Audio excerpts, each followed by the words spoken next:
Hello all, today we're looking at the Expanse board game from WizKids and designer Geoff Engelstein.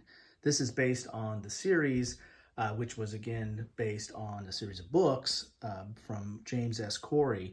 And in my opinion, the sci-fi series that's now on Amazon is excellent. One of the best I've ever seen. And this is what happens when you binge watch during the virus, you end up picking up the game, the expansion, and the books. So let's look at the back of the box.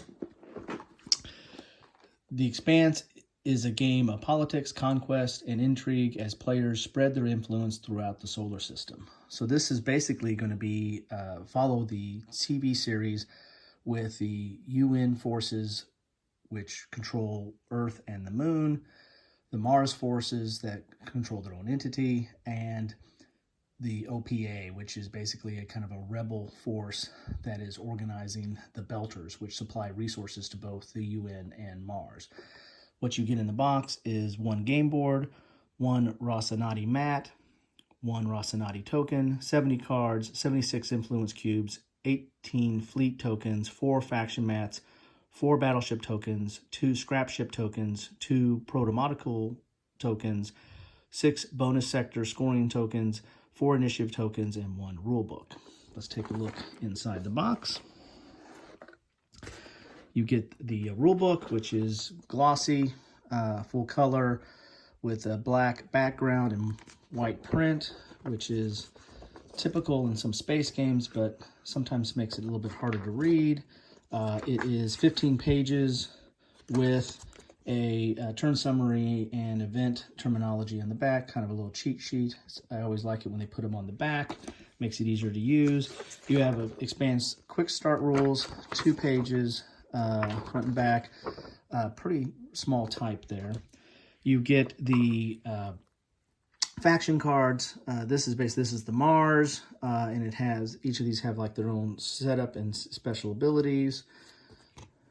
And then you have kind of a cheat sheet or information on the back.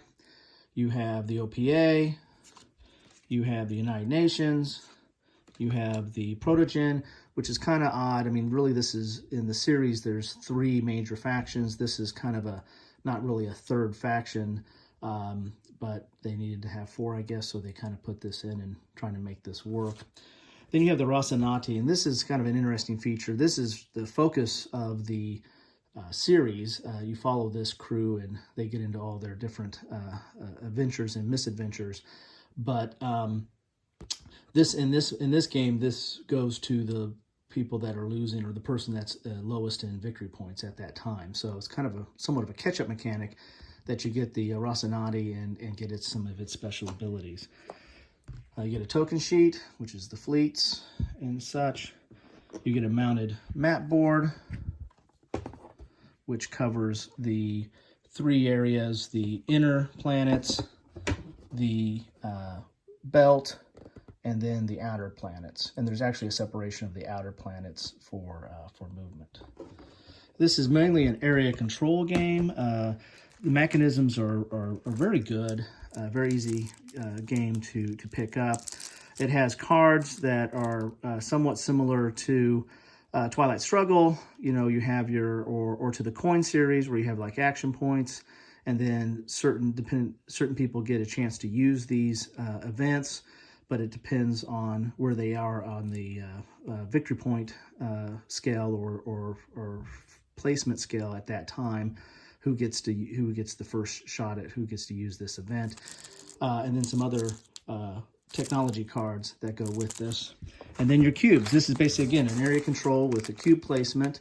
The theme is, I love the theme, but it's kind of pasted on in this game. This is really more of a straight up Euro, which has some pretty solid mechanics, but and a very, very good game.